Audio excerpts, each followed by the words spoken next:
Everybody, Travis at MUDD.com. Today I just want to talk about layering. I'm up here on the trail hunting, and I brought a couple different layers here. This is kind of my outer shell. This is a coat.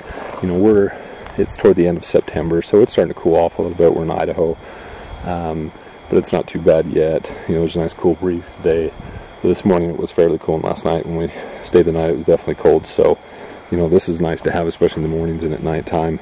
And then I had this underneath this shirt right here that I'm wearing, and I just use this as a bottom layer just because it's kind of a fleece type material, thinner fleece, but it fits real well underneath me, and then also can kind of help keep my neck warm and covered.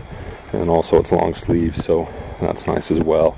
But layering is one of the best things you can do. One of the things I figured out today, I actually didn't end up wearing this coat this morning, because I noticed that yesterday when we were hiking, and I hiked up the mountain, I was really sweaty, and so I sat down. I noticed I actually got colder a lot quicker because I had all that sweat on me and that cool air was hitting it. So I actually ended up taking the coat off so I could dry off a little bit, and that's sometimes why taking breaks is really good, because when you're wearing a pack, you tend to kind of sweat on the back, on your back, and between your backpack and your back, and if you can just take a break, take your backpack off and let that sweat dry, that can help, especially if you're going into the evening or times when it could cool off pretty quickly.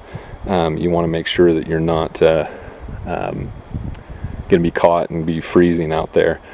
Typically when you move you stay pretty heated, but so I just like to layer up, and then what I do is when I'm not wearing these, I just take them, try to put them in the backpack in the order that I'm going to use them if I put them back in. But I'm probably done with this, and I figure if tonight it cools off, I'll just use that coat, so I'll put that on top so it's handy, and then I can dig and get my lunch and snacks and some of the other stuff down here too. But anyway, I suggest layering.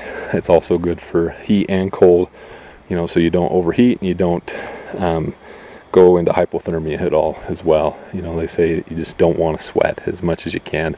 I'm a big guy, I sweat regardless, so I can't control that as well. But I notice when I layer and take shirts off and things like that, and just kind of keep the shell on, I can let that cool air go through me and kind of the wind, and just dry me off a little bit, and that seems to help a little bit too. And it'll also help you with your water supply, so that you don't run out of water as quickly if you can kind of control the heat and also control the cold. So keep that in mind. I highly recommend that you layer when you're out hunting instead of going with just one big coat, because like a big coat and then you take that on, all you have is a small shirt. Maybe that shirt's just a little too cool. So if you have 2 or 3 layers, maybe 4 even, that can help, because you can go through all those layers and adjust accordingly. So come check us out at MUDD.com. Thanks.